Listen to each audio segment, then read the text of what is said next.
One of my biggest challenges as a beginner in pastels, even after gaining a bit of experience, was finding a white and black pastel pencil that had really strong pigment and be of very good quality as well. I needed some very good white and black pastel pencils to bring in bold contrasts and add some eye-catching details that would take a drawing from average to something really good. By playing with depth and adding a few dynamic touches, these pencils could turn a simple sketch into something that grabs your attention. Today, I'm putting 10 black and white pastel pencils to the ultimate pigment test, and I'm pretty excited to see how they hold up. I'll be testing out their richness and smoothness and seeing how well they blend and layer, because with black and white, it's all about those crisp contrasts. That's right, I'm testing out 5 black and 5 white pastel pencils to see which ones stand out when it comes to rich pigment. For the whites, I will test Faber-Castell Pitt, Derwent, Stabilo Carbofello, Cretacolor, and Caran d'Ache. And for the blacks, I am also testing Faber-Castell Pitt, Derwent, Stabilo Carbofello, Cretacolor, and Brunzil. Each of these pastel pencils was picked because they've got a solid reputation in the art community, but today we're putting them to the test to see which ones really deliver when it comes to pigment strength. I've heard great things about all of them, but there's nothing like trying them out firsthand to see which blacks are the richest and which whites are the brightest. It will be fun to see which pencils live up to the hype and which ones surprise me the most. Let's start with the white pastel pencils. I'm going to swatch each one on this dark paper to really see how vibrant and opaque they are. I'll be looking for how well they cover the paper, how smooth they apply, and how intense the white looks. Here is my first pencil, Faber-Castell Pitt. From the first stroke of the pencil on paper, I noticed it's not as opaque as I expected. No matter how hard I press, I can't fully cover the texture of the paper. I'm not saying it doesn't do its job.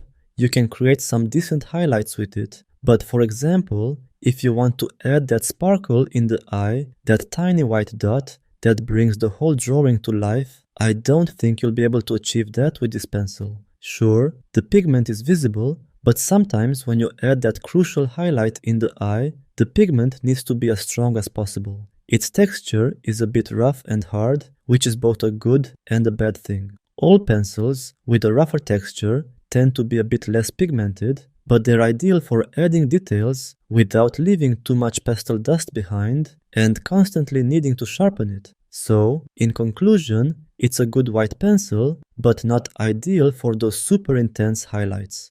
Moving on to Stabilo Carbotello, it feels different from the others. From the first stroke, it lays down a nice amount of pigment with better opacity than the Faber-Castell Pitt. It's not perfect, you'll still see a bit of the paper's texture coming through, but it definitely feels stronger in terms of intensity. If you're looking to add bright highlights, this one is a better choice than the previous one. It's still not that blinding white you might want for an eye sparkle, but it's closer than the Pitt. The texture is a good balance between soft and firm. It applies smoothly, but also leaves some more dust behind. Overall, it's a solid choice for both detail work and larger areas where you need a decent level of pigment.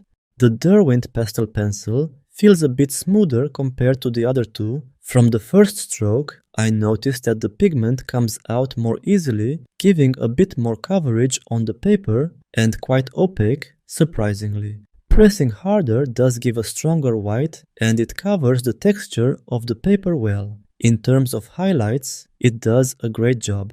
You can use it for those soft areas where the highlight doesn't need to be super bright, but also to add that eye-catching pop. However, the smoother texture also means it might lose some sharpness faster, so you'll find yourself sharpening it more often, and it also leaves a lot of dust behind.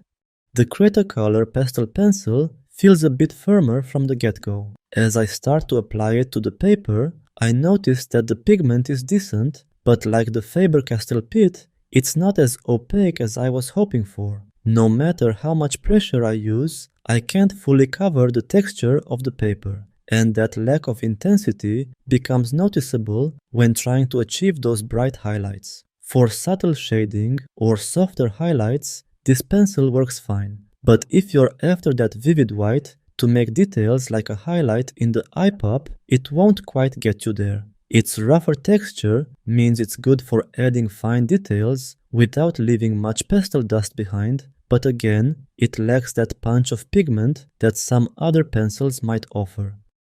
Now, the Caran d'Ache pastel pencil is a bit of a game changer. From the first stroke, you can feel how creamy and smooth it is compared to the others. The pigment is much stronger right off the bat, giving better opacity and covering the texture of the paper more effectively than the other pencils. When it comes to highlights, this pencil really shines. Literally, you can create much brighter whites with it, making it a great option for those important highlights like adding that sparkle in the eye. The smooth texture makes it easy to blend, but it's also firm enough to hold its point well, so you can still get detailed work done without constantly having to sharpen it. Out of all the pencils, this one delivers the best combination of pigment strength and ease of application. When comparing all 5 pencils, the Caran d'Ache clearly stands out as the best in terms of pigment intensity and texture. It offers a smooth, creamy application with stronger opacity than the others, making it ideal for both bright highlights and detailed work. The Derwent comes in second, providing a smoother application and a good balance of pigment, though it doesn't quite match the Caran d'Ache level of coverage. The Faber-Castell Pit and Stabilo Carbotello are fairly similar, though the Stabilo offers a slightly softer texture. Both are decent for detail work, but neither provides the intensity needed for those really bright whites. The Cretacolor falls somewhere in between, with decent control but lacking the pigment punch you'd want for those bold highlights. In conclusion, if you're looking for a white pastel pencil that will give you the best coverage and brightest highlights, the Caran d'Ache is the way to go. But for softer, more controlled details, the others still have their place, depending on your drawing style and what you're trying to achieve.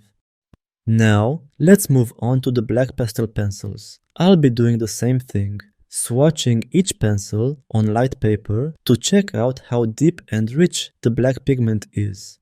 From the first stroke of the Faber-Castell Pit on light-colored paper, I noticed that while the pigment is decent, the richness is acceptable, but no matter how hard I press, I feel like I cannot fully cover the texture of the paper. In the demonstration, the richness may look a bit deeper because of the lighting, but you'll definitely see the difference at the end of this demonstration. It's not bad for general use, you can get some solid dark tones for shading. The Stabilo Carbotello feels noticeably smoother and applies better than the Faber-Castell Pit. From the first stroke, the black is darker and more intense, though still not fully opaque on the first pass. It covers the paper better and has a much richer pigment than the previous one. Its texture is softer, which makes it great for blending larger areas or shading smoothly across the paper. You get a decent amount of control for details, but where it really shines is in those mid-tone darks. While the black isn't quite as rich as I'd like, it's still a very solid choice if you're looking for something smooth, reliable, and fairly strong in pigment. With the Derwent black pastel pencil, the first thing I noticed is that the black is much weaker than I expected. Even with a firmer hand, the pigment doesn't seem to intensify much. It's not as strong or opaque as the Faber-Castell Pit, which makes it less ideal for those deep, dramatic black areas. The texture is smoother than Pit, which makes it nice for blending, but unfortunately, that comes at the cost of intensity. The pigment just isn't rich enough to deliver that strong black I am looking for. It's a decent pencil for softer shadows and blending work, but if you need a bold, inky black, this one just won't get you there. Now, when it comes to the Cretacolor pencil, this one really stands out. From the very first stroke, you can feel the difference. It's much firmer, but in a way that offers total control over your lines. The black is a great rich, deep pigment, and it gives a beautiful matte finish that looks professional and bold. Even with a light touch, it covers the paper well, and with more pressure, the black becomes velvety and intense, almost completely hiding the paper's texture. The texture is firm, which helps in precision work, but it still applies smoothly enough for shading larger areas. Plus, it doesn't crumble or leave behind a lot of pastel dust. If you're looking for that true, deep black with a matte finish, Cretacolor is the clear winner. It's perfect for both sharp details and bold, dark sections that stand out. The Bruinzeel pastel pencil comes really close to Cretacolor, offering a smooth application and fairly rich pigment. From the first stroke, it feels softer, the black is deep and dark, almost as intense as Cretacolor. It does a great job at covering the paper's texture and blends very smoothly, making it perfect for larger areas of shading. While it's not as firm as Cretacolor, it still gives you enough control for finer details without needing to sharpen it constantly. That said, it's a strong contender for Cretacolor, and if you want something a little smoother and with great intensity, Bruinzeel is a fantastic alternative.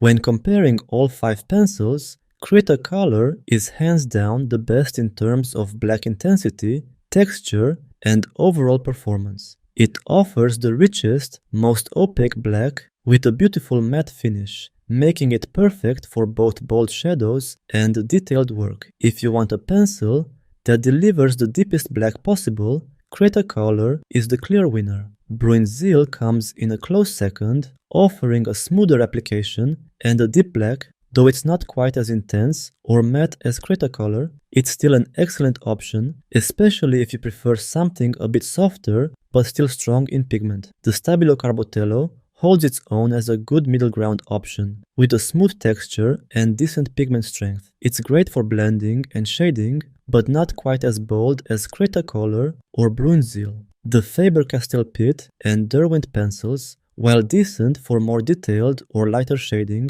don't offer the richness or depth needed for those intense blacks. Derwent, in particular, struggled to deliver the intensity I was hoping for. In conclusion, if you're looking for the best black pastel pencil that gives you the richest pigment, Cretacolor is your top choice. But if you're after a slightly softer option, Bruinzeel makes an excellent alternative.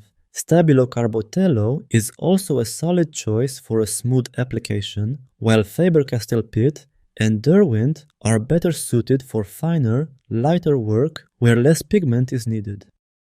So, after putting these 10 pastel pencils to the test, here's the breakdown. For white pastels, Caran d'Ache Chinese White really stood out with its opacity and smooth application. As for the black pastels, Cretacolor delivered the richest, deepest black.